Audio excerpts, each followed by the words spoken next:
নমস্কার, হাজির হলাম নতুন রেসিপি নিয়ে।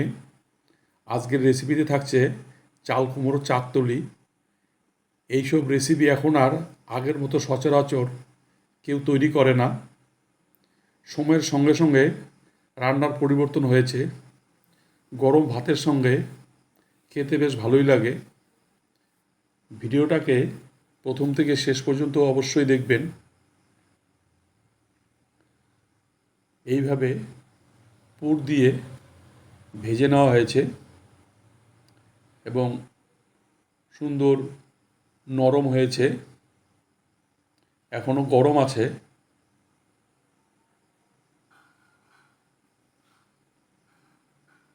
তুলতুলে নরম হয়েছে,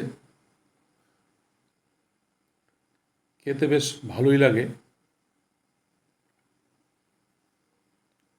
অবশ্যই এইভাবে কম সময়ের মধ্যে বানিয়ে নেবেন। এবার দেখে নেওয়া যাক কীভাবে তৈরি করা হয়। চাল কুমড়োর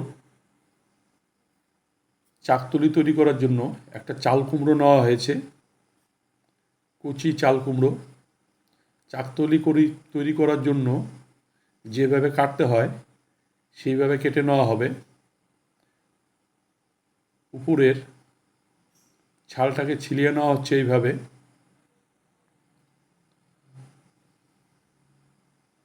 এরপরে চাকচাক করে মাঝখানে একটু গ্যাপ রেখে এইভাবে কেটে নেওয়া হয়েছে।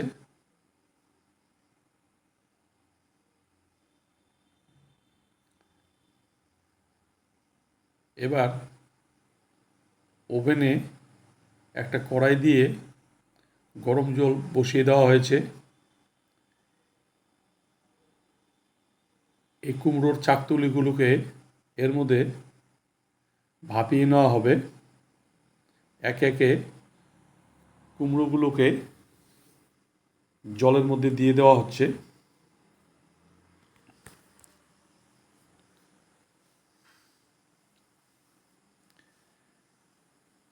এবং এর মধ্যে পরিমাণ মতো লবণ দিয়ে দিলাম এবং পরিমাণ মতো হলুদ গুঁড়ো দিয়ে দিব।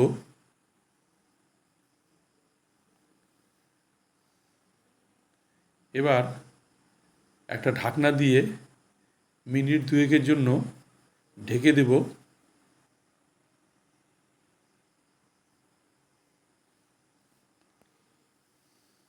মিনিট দুয়েক হয়েছে, এবার ঢাকনাটাকে উঠিয়ে নিচ্ছি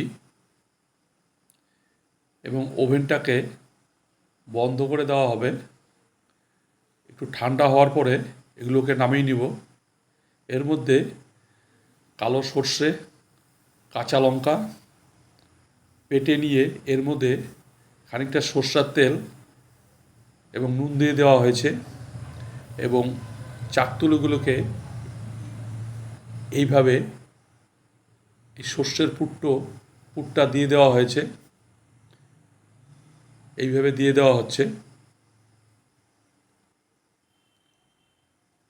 প্রত্যেকটার মধ্যে এইভাবে পুরগুলো দিয়ে দেওয়া হলো। এবার কড়াইতে সর্ষের তেল দিয়ে দিচ্ছি, কারণ সর্ষের তেলেই ভাজতে হয়।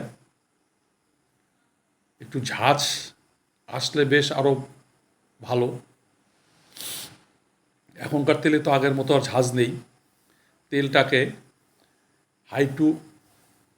মিডিয়াম টু হাই করে নিয়ে গরম করে নেওয়া হচ্ছে। এরপরে চাকতুলিগুলো যখন ভাজা হবে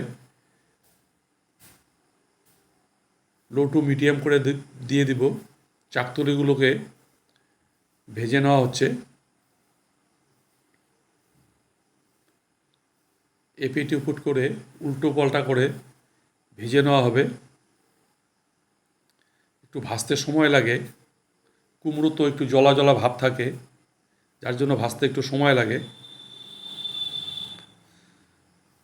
এবার এগুলোকে উল্টা পাল্টা করে দেওয়া হচ্ছে। সুন্দর ভাজা হয়েছে, একটু ভাজতে সময় লাগে ঠিকই, দেখতেও বেশ সুন্দর হয়েছে। এবার এগুলোকে একটা পাত্রে নামিয়ে নেওয়া হচ্ছে।